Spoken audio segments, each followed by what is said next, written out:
بسم اللہ الرحمن الرحیم۔ شروع اللہ کے نام سے جو بڑا مہربان نہایت رحم والا ہے۔ سب سے اولا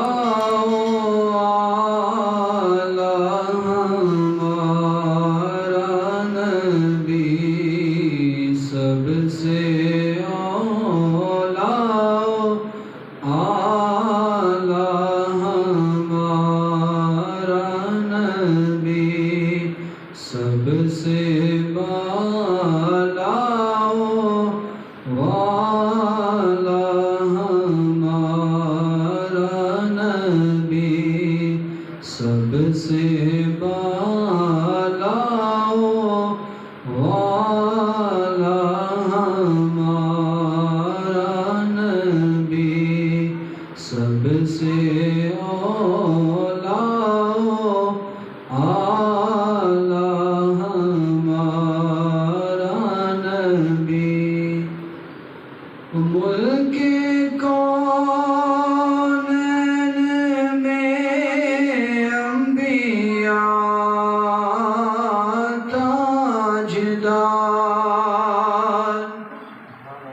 ملک کونین میں انبیاء تاجدار، تاجداروں کا آقا ہمارا نبی، تاجداروں کا آقا ہمارا نبی، سب سے اولا ہمارا نبی، خلق سے اولیاء، اولیاء سے رسول، خلق سے اولیاء، اولیاء سے رسول، خلق سے اولیاء، اولیاء سے رسول، سب رسولوں سے اعلیٰ ہمارا نبی، سب رسولوں سے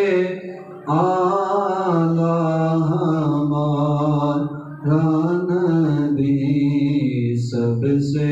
اولا ہمارا نبی، جن کے تلووں کا دھون ہے آب حیات، جن کے تلووں کا دھون ہے آب حیات، جن کے تلووں کا دھون ہے آب حیات، ہے وہ جان مسیحا ہمارا نبی، ہے وہ جان مسیحا ہمارا نبی، سب سے اولا اعلیٰ ہمارا نبی، سب سے بالا والا ہمارا نبی، سب سے اولا ہمارا نبی۔ تمام حمد و ثنا، تمام تعریف و توصیف اللہ رب العزت جل مجدہ عظم شانہ و عظم برہانہ کی ذات مقدسہ کے لیے اللہ رب العزت کی حمد و ثنا کے بعد حضور سید کائنات فخر موجودات سید دو عالم فخر ارب و عجم حضور تاجدار ختم نبوت صلی اللہ تعالی علیہ وآلہ وسلم کے اصول ناس میں نظرانہ عقیدت و محبت عرض کرنے کے بعد آج ہم نے یہ سمجھنا ہے کہ اللہ رب العزت نے جو قرآن پاک ہمیں عطا فرمایا ہے کہ اس جیسی کوئی اور کتاب کسی اور امت کو بھی عطا فرمائی ہے یا نہیں فرمائی۔ آقا کریم علیہ السلام سے پہلے کم و بیش 1,24,000 انبیاء کرام گزر چکے ہیں، اپنا اپنا زمانہ اپنا اپنا دور حکومت گزار کے جا چکے ہیں، لیکن کائنات میں جو سب سے اعلیٰ انسان ہوتے ہیں نا وہ اللہ کے نبی ہوتے ہیں، اور اللہ کے نبیوں میں سے جو سب سے اعلیٰ مرتبہ اور مقام ہے وہ میرے اور آپ کے لجپال نبی علیہ السلام کا مقام ہے۔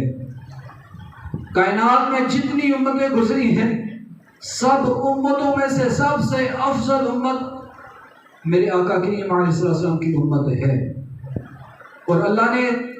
جتنے بھی انبیاء کرام کو جتنی بھی کتابیں عطا فرمائی ہیں ہر کتاب سے اعلیٰ اور افضل جو مرتبہ اور جو مقام اللہ نے عطا فرمایا ہے وہ سب سے اعلیٰ مرتبہ قرآن پاک کو عطا فرمایا ہے۔ دنیا میں آقا کریم علیہ السلام سے افضل کوئی انسان موجود نہیں، دنیا میں آقا کریم علیہ السلام کی امت سے اعلیٰ امت کوئی نہیں، اور دنیا میں میرے نبی علیہ السلام کے سینہ مبارکہ پر نازل ہونے والی کتاب قرآن پاک سے اعلیٰ اور افضل کتاب کوئی نہیں۔ کیوں نہیں ہے؟ میرے رب نے ارشاد فرمایا بل ہوا قرآن مجید، بلکہ یہ قرآن مجید ہے فی لوح محفوظ، جو لوح میں محفوظ ہے۔ اور پھر شروع میں سورہ بقرہ شریف کے شروع میں ارشاد فرمایا الف لام میم ذالک الکتاب لا ریب فیہ، ذالک الکتاب لا ریب فیہ، کہ یہ وہ کتاب ہے جس میں شک کی گنجائش ہی نہیں۔ کائنات کا کوئی بڑے سے بڑا مصنف ہونا جو بڑا اعلیٰ پائے کا رائٹر ہو اور اس کی کتاب میں کسی غلطی کی کوئی گنجائش اس کے نزدیک نہ ہو، لیکن پھر بھی یا شروع صفحے پہ یا کتاب لکھنے کے بعد آخری صفحے پہ وہ یہ ایک سطر ضرور لکھتا ہے کہ یہ کتاب ہم نے شائع کی ہے، ہم نے اس کو چھاپا ہے، ہم نے اس کو لکھا ہے۔ تو اگر کوئی اس میں غلطی پائے تو ہمیں اس پتے پہ اس نمبر پہ ہمیں مطلع کرے، ہمیں خبر دے، ہمیں بتائے، تاکہ ہم آئندہ آنے والے جو ہے وہ کتابیں اس میں اس غلطی کو دور کر سکیں۔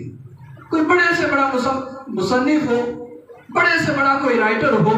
وہ اپنی کتاب میں یہ شک ضرور رکھتا ہے کہ ہو سکتا ہے کتاب لکھتے ہوئے، ہو سکتا ہے کتاب چھاپتے ہوئے کوئی غلطی آ گئی ہو لکھنے میں پڑھنے میں، تو جو پڑھنے والا اس غلطی کو دیکھے تو ہمیں بتائے۔ لیکن میرے رب کے کلام کے قربان، میرے رب نے وہ کلام اپنے محبوب کو عطا فرمایا ہے کہ اس کلام کے شروع کرتے ساری ارشاد فرما دیا الف لام میم ذالک الکتاب، یہ وہ کتاب ہے لا ریب فیہ، کہ کائنات میں بڑے بڑے مصنف آئیں گے، وہ لکھیں گے اور آخر پر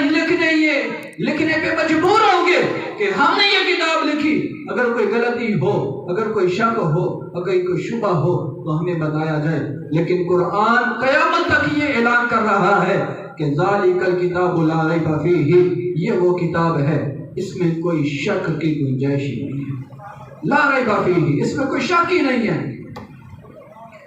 اگلی اس کی خوبی شاف میں ہدی للمتقین، متقین کے لیے، نیکوکاروں کے لیے، پرہیزگاروں کے لیے یہ کتاب ہدایت ہے، یہ کتاب ہدایت ہے، یہ کتاب ہدایت کا نور بانٹنے والی ہے۔ اب اگر یہ میں مثالیں عرض کرنے شروع کروں نا تو بہت سارا وقت چاہیے، صرف ایک مثال عرض کر دیتا ہوں کہ یہ کتاب ہدایت ہے۔ یہ جو ویران کہلے دل ہوتے ہیں ان میں اجالے ڈالنے والی کتاب ہے۔ ایک مثال اسلامی تاریخ سے عرض کر رہا ہوں، حضرت سیدنا عمر فاروق رضی اللہ تعالیٰ عنہ خلیفہ دوم ہیں، گھر سے نکلتے ہیں، آقا کریم علیہ السلام کو معاذ اللہ شہید کرنے کے ارادے سے۔ رستے میں پتہ چلتا کہ انہیں بعد میں پوچھنا، پہلے اپنے گھر جاؤ، جا کر دیکھو تمہاری ہمشیرہ بھی اور تمہارا بہنوئی بھی کلمہ پڑھ کے مسلمان ہو چکے ہیں۔ مسلمانوں کے نبی کے پاس تو بعد میں جانا، پہلے اپنے گھر میں تو دیکھو جا کے کیا ہو رہا ہے۔ اب جب گھر پہنچے نا تو دروازے سے باہر ہلکی سی آواز آ رہی تھی سورۃ طٰہٰ کی تلاوت کی۔ ہمشیرہ جو ہے، جو آپ کی بہنہ ہیں، سسٹر جو ہیں، وہ قرآن پاک کی تلاوت کر رہی ہیں۔ جب دروازے پہ محسوس ہونا کہ عمر فاروق آ گئے ہیں تو جلدی سے وہ قرآن پاک کے جو صفحے تھے، جو اوراق تھے جن پہ قرآن پاک وہ پڑھ رہی تھی، اس کو چھپا لیا، دروازہ کھولا، پوچھا کیا کر رہی تھی؟ مختصر کرتا ہوں، بڑا مارا، بہت مارا اپنی ہمشیرہ کو کہ تم نے کلمہ پڑھ لیا، تم مسلمان ہو گئے، تم نے اپنے باپ دادا کا دین چھوڑ دیا، بہت مارا۔ اور جب مار مار کے تھک گئے نا تو پھر کہنے لگے کہ ذرا وہ دکھاؤ تو صحیح جو تم پڑھ رہی تھی، وہ پڑھ کے سناؤ تو صحیح۔ اب ہمشیرہ نے وہ سورۃ طٰہٰ کی، قرآن پاک سے سورۃ طٰہٰ کی چند آیات تلاوت کر کے سنائی۔ اب وہ عمر فاروق جو پہلے تلوار لے کر اللہ کے محبوب علیہ السلام کو معاذ اللہ شہید کرنے کے ارادے سے جا رہے تھے، اب وہی عمر فاروق ہیں، آقا کریم علیہ السلام کے آستانے پہ ہاتھ باندھ کے کھڑے ہیں اور ہدایت کا نور لینے کے لیے، ہدایت حاصل کرنے کے لیے، ایمان قبول کرنے کے لیے، اسلام لانے کے لیے وہ تیار ہیں۔ کیوں؟ کس وجہ سے؟ سورہ طٰہٰ کی قرآن پاک کی تلاوت سننے کی برکت سے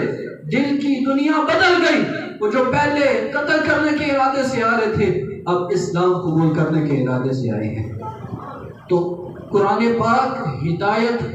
بانٹنے والا قرآن ہے، یہ کتاب ہدایت ہے۔ اب کائنات میں بڑے بڑے اس کے دشمن بھی آئے ہیں۔ یاد رکھیں، کوئی شخصیت جتنی زیادہ مشہور ہو جائے، کوئی جتنے زیادہ اعلیٰ مقام پہ پہنچ جائے نا، اس کے دشمن بھی اتنے زیادہ ہوتے ہیں، اس کے دشمن بھی اتنے زیادہ، اس کے کہہ لیں حسد کرنے والے، اس سے جیلس ہونے والے اس سے اتنے ہی ہوتے ہیں۔ اب قرآن اس کا قیامت تک کے لیے چیلنج ہے۔ میرے رب نے فرمایا کہ اگر تم کہتے ہو کہ یہ شعر و شاعری کی کتاب ہے، اگر تم کہتے ہو کہ یہ اللہ کا کلام نہیں ہے بلکہ آقا کریم علیہ السلام خود سے گھڑ کے یہ آپ کو سناتے ہیں، تو پھر آؤ میدان میں، تم بھی عرب میں بڑے بڑے جو ہے وہ فصحا ہو، بڑے بڑے ادیب عرب میں تم پائے جاتے ہو، بڑے بڑے تمہارے زمانے کے شاعر ہیں، بڑے بڑے تم کلام لکھنا جانتے ہو، اگر تم اس کو انسان کسی بشر کا کلام سمجھتے ہو، اگر تم یہ سمجھتے ہو کہ یہ شعر و شاعری ہے، تو پھر آؤ میدان میں اس کے جیسی کوئی ایک صورت ہی لا کر دکھاؤ۔ اب 3 آیتوں کی صورت ہے سورہ کوثر، انا اعطیناک الکوثر فصلی لربک وانحر ان شانئک هو الابتر۔ 3 آیتوں کی صورت ہے۔ اشارہ میں کہ کوئی اس ایک چھوٹی سی صورت کا کوئی ایک اس کے جیسا جو ہے وہ کوئی مکالمہ، کوئی شعر، کوئی جملہ بنا کر دکھاؤ۔ اگر تم کہتے ہو کہ یہ کسی انسانی بندے کا، کسی شخص کا، کسی بندے کا، بشر کا کلام ہے، تو پھر آؤ اور آ کر اس جیسا کوئی کلام لا کر دکھاؤ، اس جیسا کوئی کلام لکھ کر دکھاؤ۔ اب یہ قیامت تک کے لیے چیلنج ہے۔ آقا کریم علیہ السلام کو حکم ہوا کہ یا رسول اللہ صلی اللہ علیہ وسلم آپ ایسے کریں، سورہ کوثر کو کسی صفحے پہ، کسی چیز پہ لکھیں، اور جہاں پہ عرب کے شاعر آ کر کعبہ شریف کی دیوار پہ اپنے اپنے کلام لکھ کے لا کے لگاتے ہیں نا، اور لوگ آتے جاتے اس کو پڑھتے ہیں اور اس شاعر کی، اس لکھنے والے کی تعریف کرتے ہیں۔ بلکہ ایسا زمانہ ہے کہ جس کا کلام سب سے اعلیٰ ہوتا ہے نا، لوگ اس کو سجدہ کرنے کے لیے تیار ہو جاتے ہیں، اتنی عزت ان کی جاتی ہے جس کا کلام سب سے اعلیٰ ہوتا ہے۔ تو اللہ کے محبوب علیہ السلام کو حکم ہوتا ہے کہ محبوب ذرا سورہ کوثر کو کسی چیز پہ لکھے نا، وہ لکھ کر کعبہ شریف کی دیوار پہ لگائیں۔ اب کائنات میں بڑے بڑے لوگ، بڑے بڑے شاعر، بڑے بڑے مصنف کعبہ شریف کا دیدار کرنے کے لیے آتے ہیں اور کعبہ شریف کی دیوار پہ سورہ کوثر کو پڑھتے ہیں، اِنَّا أَعْطَيْنَاكَ الْكَوْثَرَ فَصَلِّ لِرَبِّكَ وَانْحَرْ إِنَّ شَانِئَكَ هُوَ الْأَبْتَرُ پڑھتے ہیں۔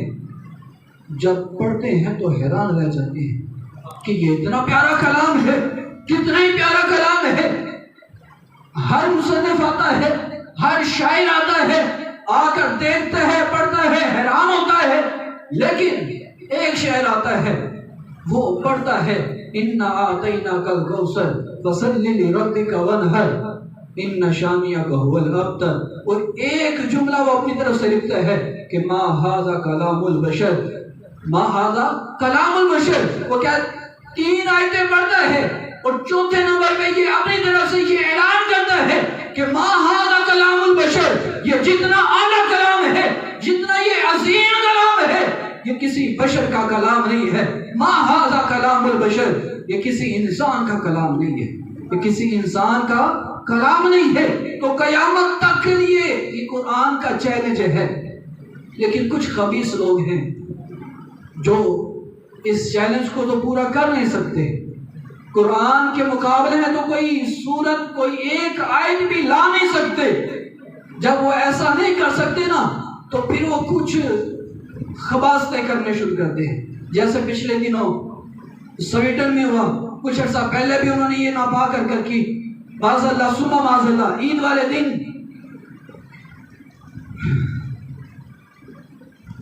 عید کی نماز کے فوراً بعد مسلمانوں کی مسجد کے سامنے قرآن پاک کی بے حرمتی کی جاتی ہے، ثم معاذ اللہ نعوذ باللہ من ذالک، کبھی پاؤں سے ٹھوکریں ماری جاتی ہیں، کبھی اس قرآن پاک کو نزل آتش کیا جاتا ہے۔ کیوں؟ صرف اس لیے کہ ان میں اتنی پاور، اتنی ہمت نہیں۔ خواہ وہ انگریز ہیں، بڑے بڑے سائنسدان ہیں، بڑی انہوں نے سائنس میں ترقی کی ہے، لیکن وہ قرآن پاک کے اس چیلنج کو پورا کرنے میں ناکام ہیں۔ اور جب کوئی نیچی ذات کا، کوئی کہنے گندی نسل کا بندہ جب وہ کسی کا مقابلہ نہ کر سکے تو پھر وہ ایسی حرکتیں کرتا ہے۔ اب اس کی یہ حرکت کرنے سے قرآن پاک کی عظمت و شان میں تو کوئی کمی آنے والی نہیں۔ یہ تو حقیقت ہے، یہ تو اٹل حقیقت ہے کہ وہ جو مرضی کرتے پھریں، قرآن پاک کی عظمت میں، قرآن پاک کی حرمت میں، قرآن پاک کے کہہ لیں مقام اور شان میں کوئی کمی آنے والی نہیں ہے۔ لیکن وہ ہمیں یہ چیک کرنا چاہتے ہیں کہ ان مسلمانوں کے دل میں قرآن کی کتنی محبت باقی ہے، ان مسلمانوں کے دل میں قرآن پاک کی کتنی ابھی تک محبت باقی ہے۔ وہ حضرت سید اقبال کا شعر ہے نا، یہ فاقہ کش جو موت سے ڈرتا نہیں ذرا، روح محمدی اس کے بدن سے نکال دو۔ اب وہ روح محمدی نکالنے کی کوشش کی جا رہی ہے، مہینے بعد، کبھی 2 ہفتوں بعد، کبھی 2 مہینے بعد یہ اسی ناپاک حرکت کی جاتی ہے۔ کبھی معاذ اللہ ثم معاذ اللہ آقا کریم علیہ السلام کے گستاخانہ خاکے بنا دیے جاتے ہیں، کبھی قرآن پاک کو جلا دیا جاتا ہے، کبھی معاذ اللہ ثم معاذ اللہ قرآن پاک کی بے حرمتی کی جاتی ہے۔ تو یہ وہ آپ کو ٹیسٹر لگا کے چیک کرتے ہیں کہ آپ کس لیول پہ موجود ہیں، آپ کے اندر ایمان کس لیول پہ موجود ہے۔ تو ہم نے یہ بتانا ہے، ہم نے یہ بتانا ہے کہ تم جو مرضی کر لو، ہمارے سینوں سے اللہ کے قرآن کی محبت نہیں نکال سکتے، صاحب قرآن کی محبت کو ہمارے سینوں سے نہیں نکال سکتے ہو۔ کائنات میں مسلمان گناہگار ہیں، ہو سکتے ہیں، لیکن اللہ کے رسول کے غدار نہیں ہو سکتے، اللہ کے کلام کے غدار نہیں ہو سکتے۔ ہم گناہگار ہو سکتے ہیں، اللہ نیکیاں کرنے کی توفیق عطا فرمائے، لیکن اب ہمیں کیا کرنا ہے؟ اب اس نے تو جو کرنا تھا وہ کر لیا، اس نے تو جو کرنا تھا وہ کر لیا، اب ہمیں کیا کرنا چاہیے؟ اب سب سے پہلی بات میں عرض کرنا چاہتا ہوں کہ جب بھی آپ کے پاس کوئی ایسی تصویر آئے یا کوئی ایسی ویڈیو آئے جس میں قرآن پاک کی بھی حرمتی کی جا رہی ہو، معاذ اللہ کوئی گستاخانہ خاکہ آپ کو دکھایا جا رہا ہو، تو سب سے پہلا جو آپ کا کام ہے نا، آپ نے اس کو ڈیلیٹ کرنا ہے، آپ نے اس کو ڈیلیٹ کرنا ہے، ختم کرنا ہے، اس کو آگے شیئر نہیں کرنا، اس کو آگے لوگوں تک نہیں پہنچانا۔ اس کی وجہ کیا ہے؟ آقا کریم علیہ السلام کے زمانے میں کفار تھے، بڑے بڑے کافروں نے معاذ اللہ ثم معاذ اللہ آقا کریم علیہ السلام کی شان میں گستاخانہ شعر بھی لکھے تھے، ایسی شاعری لکھی تھی جس میں آقا کریم علیہ السلام کی گستاخی کی گئی تھی، ٹھیک ہے، لیکن آج تک آپ کو کسی کتاب میں وہ کوئی ایک شعر کا ایک عربی پر نظر نہیں آئے گا۔ کافروں نے یہ سارے کام کیے ہیں، یہ آج وہ نہیں کر رہے۔ آقا کریم علیہ السلام کے دور میں بھی یہ کام ہوتے رہے ہیں، لیکن کوئی ایک شعر کا ایک حرف بھی آپ کو نہیں ملے گا۔ کیوں نہیں ملے گا؟ کہ آقا کریم علیہ السلام کے جو وفادار تھے نا، جو صحابہ کرام تھے، وہ اللہ کے محبوب علیہ السلام کی شان میں اگر کوئی گستاخی ہوتی تھی تو وہ گستاخ کا کام تو تمام کرتے ہی تھے، جو وہ گستاخانہ شعر ہوتے تھے نا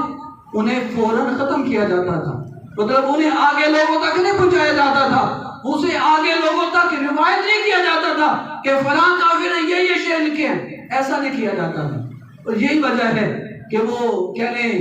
سال رہے، مہینہ رہے، ہفتہ رہے، جتنا بھی دور وہ شعر رہے، ان کافروں کے ساتھ ان کے شعر بھی ختم ہو گئے، کوئی ایک شعر کا ایک حرف بھی آپ تک نہیں پہنچے گا۔ یہی وجہ ہے کہ وہ کافر کیا کرتے ہیں، وہ قرآن پاک کی بے حرمتی کرتے ہیں، اس کی ویڈیو بناتے ہیں، اور ایک ویڈیو وہ جو ہے وہ سوشل میڈیا پہ اپلوڈ کرتے ہیں، ڈالتے ہیں، اور آگے ہم مسلمان جو ہیں اسی ویڈیو کو اٹھاتے ہیں اور پوری دنیا پر وائرل کر دیتے ہیں، پوری دنیا کے وہ جی لعنت بھیج کے آگے شیئر کر دو۔ لعنت بھیجنے کی ضرورت تو خیر ہے یا نہیں ہے؟ جو یہ ایسے کام کرنے والے ہیں وہ تو کہ ان کی میموری لعنت سے ویسے فل ہوتی ہے، آپ لعنت بھیجیں یا نہ بھیجیں، ٹھیک ہے، آپ ویسی لعنت بھیج دیں گے تو کافی ہے۔ برائے مہربانی سب سے پہلی بات تو یہ نوٹ کر لیں کہ اگر آپ کے پاس کوئی ایسی تصویر آتی ہے، کوئی ایسی ویڈیو آتی ہے جو اسلام کے خلاف ہے تو آپ اس کو آگے شیئر نہیں کریں گے، اس کو فوراً ڈیلیٹ کریں گے۔ دوسری بات، ہم اپنا احتجاج ریکارڈ کر رہے ہیں سوشل میڈیا پہ، انہوں نے معاذ اللہ قرآن پاک کی بے حرمتی کی ہے، آپ ایسی ایسی احادیث مبارکہ، ایسی ایسی قرآن پاک کی آیت مبارکہ وہ اپنے موبائل سے سوشل میڈیا پہ شیئر کریں، جس سے قرآن پاک کی عظمت و شان واضح ہوتی ہے۔ بل ہوا قرآن مجید فی لوح محفوظ، یہ آیت مبارکہ ہے۔ ذالک الکتاب لا ریب فیہ، یہ آیت مبارکہ ہے۔ انا نحن نزلنا الذکر وانا لہ لحافظون، یہ آیت بے شمار آیات آپ کو ملیں گی قرآن پاک کی عظمت کے حوالے سے، قرآن پاک کی شان کے حوالے سے بے شمار حدیث آپ کو ملیں گی۔ اگر آپ واقعی کوئی کام کرنا چاہتے ہیں ہم کے خلاف تو پھر ایسے کرے، وہ قرآن پاک کی عظمت کو کم کرنے کی کوشش کرتے ہیں تو آپ قرآن پاک کی عظمت کے جھنڈے لہرانے شروع کر دیں، آپ قرآن پاک کے چرچے شروع کر دیں، تو اس سے کیا ہوگا، وہ اپنے جو ارادے میں ناکام ہوں گے، اپنے ارادے میں وہ ناکام ہوں گے۔ دوسری بات، احتجاج کرنا ہے قرآن پاک کی عظمت کو بلند کرنے کے لیے، ہڑتال کرنی ہے۔ بظاہر ہم اعلانیہ تو نہیں کر رہے، لیکن یہ شاید آپ کو جملہ سخت لگے، لیکن اگر زیادہ کڑوا لگے تو میں سمجھتا ہوں زیادہ اثر کرے گا، کہ آج ہم ہڑتال کرنا چاہتے ہیں ان کے خلاف، لیکن اگر ہم اپنے اندر جھانک کر دیکھیں نا تو ہم نے حقیقتاً قرآن پاک کی ہڑتال کی ہوئی ہے، قرآن پاک کی ہڑتال کی ہوئی ہے۔ اگر میں کہوں نا، یہ میرے سامنے اگر 40 50 100 بندہ بیٹھا ہے تو ہاتھ کھڑے کریں جس نے اس ہفتے میں قرآن پاک پڑھا ہو، قرآن پاک کو کھول کے دیکھا ہو، تو شاید 2-4 ہاتھ کھڑے ہوں،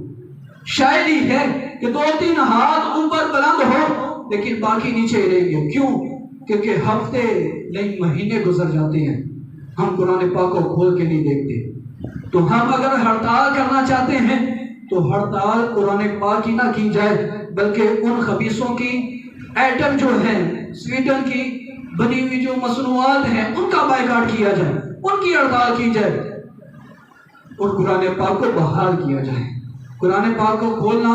اس کو شروع کیا جائے۔ آپ قرآن پاک کی روز ایک آیت بھی پڑھیں، اس کو پڑھ کے، اس کا ترجمہ پڑھ کے اس کو سمجھیں، تو میں سمجھتا ہوں کفار کے جو ارادے ہیں یہ خاک میں مل جائیں گے، ان کے مقصد ختم ہو جائیں گے۔ اگر آپ صرف اتنا کام کریں، روز صرف ایک آیت قرآن پاک کی اب ایک آیت پڑھنے میں کتنا وقت لگے گا؟ شاید آپ کے 5 منٹ بھی نہیں لگے گے۔ اچھا اور آسان کر دیتا ہوں، جمعہ شریف کی برکت سے کل صبح سے انشاءاللہ میں فجر کی نماز کے بعد الحمدللہ انشاءاللہ اللہ پاک کی توفیق سے ہر روز فجر کی نماز کے بعد قرآن پاک کے ترجمے کے حوالے سے، تفسیر کے حوالے سے درس قرآن شریف کا آغاز کرتا ہوں انشاءاللہ، اور ہر روز انشاءاللہ قرآن پاک کی ایک آیت، اگر بڑی آیت ہے تو اس کو آدھی آیت، اس کا ترجمہ اور اس کا مفہوم، اس کی تشریح، اس کی تفسیر انشاءاللہ میں ہر روز آپ کے سامنے عرض کروں گا، تاکہ جو احباب قرآن پاک پڑھے ہوئے نہیں ہیں وہ بھی اس قرآن پاک کے فیضان سے اپنے دل کو منور کر سکے۔ ایک بات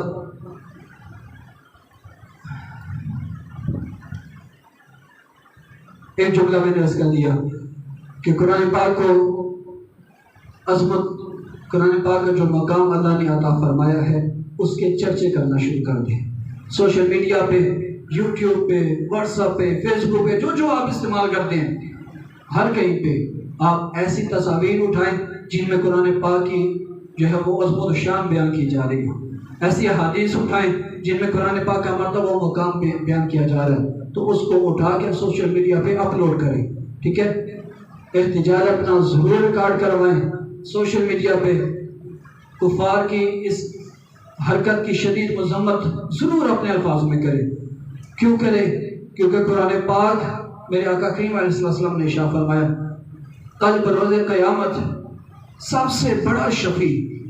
آسان لفظ بول دیتا ہوں، کل بروز قیامت سب سے زیادہ جس کی شفاعت کو قبول کیا جائے گا وہ قرآن پاک ہے، وہ قرآن پاک ہے۔ اور اگر ہم یہ سمجھتے ہیں کہ ہم جیسے زندگی گزار رہے ہیں ہم ٹھیک ہیں، ایسے چلتا جائے ٹھیک ہے، تو پھر ہم غلط ہیں، کیونکہ سید اقبال نے فرمایا تھا درس قرآن اگر ہم نے نہ بلایا ہوتا تو یہ زمانہ نہ زمانے نے دکھایا ہوتا۔ آج پوری دنیا پر 56-57 اسلامی ملک ہیں، 56-57 اسلامی ملک ہونے کے باوجود کفار کی اتنی جرأت اور ہمت ہے کہ وہ عید کے دن آپ کی مسجد کے سامنے آ کر قرآن پاک کی بے حرمتی کرتے ہیں۔ اتنا کہہ لیں انہیں حوصلہ کہاں سے ملتا ہے، کہاں سے لیتے ہیں؟ انہیں نہیں پتا کہ 56-57 اسلامی ملک ہیں، لیکن حقیقت یہ ہے کہ ہم مسلمانوں نے اپنا وقار کھو دیا ہے، ہم اپنا مقام کھو بیٹھے ہیں۔ جو ہماری کہہ لیں ایک جگہ تھی، جو ہمارا لیول تھا، جو ہمارا مقام تھا، وہ ہم گنوا بیٹھے ہیں۔ درس قرآن اگر ہم نے نہ بلایا ہوتا تو یہ زمانہ نہ زمانے نے دکھایا ہوتا۔ چاٹ لی ہم نے کتب و فلسفہ و انگلش، کاش ہاتھ کبھی بھول کر قرآن کو لگایا ہوتا کہ ہم یہ تو چاہتے ہیں کہ ہمارا بچہ انگریزی بولنا سیکھ جائے، ہم یہ تو چاہتے ہیں کہ ہمارا بچہ اچھا ریاضی دان بن جائے، ہم یہ تو چاہتے ہیں کہ ہمارا بچہ پڑھ لکھ کر ڈاکٹر بن جائے، کیا ہم یہ بھی چاہتے ہیں کہ ہمارا بچہ پڑھ لکھ کر جو ہے وہ حافظ قرآن بن جائے، عالم دین بن جائے؟ کتنے لوگ ایسے ہوں گے جن کی خواہش ہوگی کہ ہمارا بچہ بڑا ہو کے فوجی بن جائے، یا ہمارا بچہ بڑا ہو کے ڈاکٹر انجینئر بن جائے، لیکن شاید کوئی ایسا ہو کہ جس کی خواہش ہو کہ میرا بیٹا عالم دین بن جائے۔ اب ایک آخری طریقہ یہ عرض کر رہا ہوں، ان کفار کو ان کی اس ناپاک حرکت کا جواب دینے کا ایک یہ بھی طریقہ ہے۔ بزرگان دین فرماتے ہیں کہ اگر وہ قرآن کی بے حرمتی کرتے ہیں، قرآن پاک کی محبت کو لوگوں کے سینوں سے نکالنا چاہتے، تو تم ایسے کرو، تم اپنے ایک بچے کو حافظ قرآن بنا دو، اپنے ایک بیٹے کو عالم دین بنا دو۔ وہ قرآن پاک کی عظمت کو کم کرنا چاہیں گے، وہ قرآن پاک کی شان کو کم کرنا چاہیں گے، تمہاری اولاد کے سینوں میں قرآن پاک کی محبت کے وہ اجالے ہوں گے کہ قیامت تک ان کے دل سے کوئی قرآن پاک کی محبت کو نکال نہیں سکے گا۔ قیامت تک کے لیے کوئی ان کے دل سے قرآن پاک کی جو عظمت و شان ہے اس کو کم نہیں کر سکے گا۔ آخری جسم مرکز کر کے گفتگو کو سمیٹ رہا ہوں، جو قرآن پاک کی حفاظت کے حوالے سے آقا کریم علیہ السلام نے ارشاد فرمایا کہ جب قرآن پاک کے اوراق میں سے کوئی ورق زمین پر گر جاتا ہے، یا کوئی ایسا صفحہ، کوئی ایسا کاغذ کا ٹکڑا وہ زمین پہ گر جاتا ہے، تو اللہ رب العزت کے فرشتے اپنے نورانی پروں کے ساتھ اس کے اوپر سایہ کرتے ہیں، اور پھر اللہ کے ولیوں میں سے کوئی ایک اللہ کا ولی اس جگہ سے گزرتا ہے اور وہ اس کاغذ کے ٹکڑے کو اٹھاتا ہے جس کے اوپر قرآن پاک کی کوئی ایک آیت لکھی ہوتی ہے، جس کے اوپر اللہ کے ناموں میں سے کوئی ایک نام لکھا ہوتا ہے، وہ اس کاغذ کے ٹکڑے کو اٹھاتا ہے، اس کو اٹھا کر کسی اونچی جگہ پہ رکھ دیتا ہے، تو ارشاد فرمایا اللہ رب العزت اپنے اس ولی کا نام اعلیٰ علیین کی فہرست میں لکھ دیتا ہے۔ کیا کہتا ہے؟ صرف قرآن پاک کی حرمت کے لیے ایک کاغذ کے ٹکڑے کو حضرت سیدنا بشر حافی رحمۃ اللہ تعالیٰ علیہ، آپ کا نام کون نہیں جانتا، آپ کو کون نہیں جانتا؟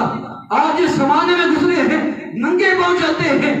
ننگے پاؤں چلتے ہیں، اور اس زمانے کے جانور کی یہ جرات نہیں کہ کوئی جانور گلی میں رستے میں جو ہے وہ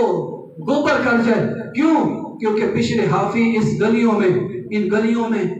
ننگے پاؤں چلتے ہیں، کہیں ان کے پاؤں کو یہ نجاست نہ لگ جائے۔ اب جانور بھی اللہ کے ولی کا اتنا خیال کرتے ہیں، کیوں کرتے ہیں؟ کہ حضرت بشر حافی اس ہستی کا نام ہے جنہوں نے کہنے ایک کاغذ کا ٹکڑا اٹھایا تھا، یا ایک کہنے کا قرآن پاک ایک کاغذ کا ٹکڑا اٹھایا تھا، اور اس کاغذ کے ٹکڑے اٹھانے کی برکت سے اللہ نے درجہ ولایت عطا فرما دیا ہے، اللہ نے اپنا محبوب، اپنا قرب عطا فرما دیا ہے، اور پھر مقام یہ ملتا ہے کہ بشر حافی جن گلیوں میں سے گزرتے ہیں جانور بھی ان رستوں کا احترام کرتے ہیں، جانور بھی ان رستوں کا احترام کرتے ہیں۔ تو دو تین چیزیں میں نے عرض کی ہیں، دوبارہ عرض کر رہا ہوں، خدا را اس کو سمجھنے کی کوشش کریں۔ آپ اگر قرآن پاک کو اہمیت نہیں دیں گے تو وہ تو کافر ہیں، اگر ہم نے قرآن پاک کی عظمت کو سمجھیں گے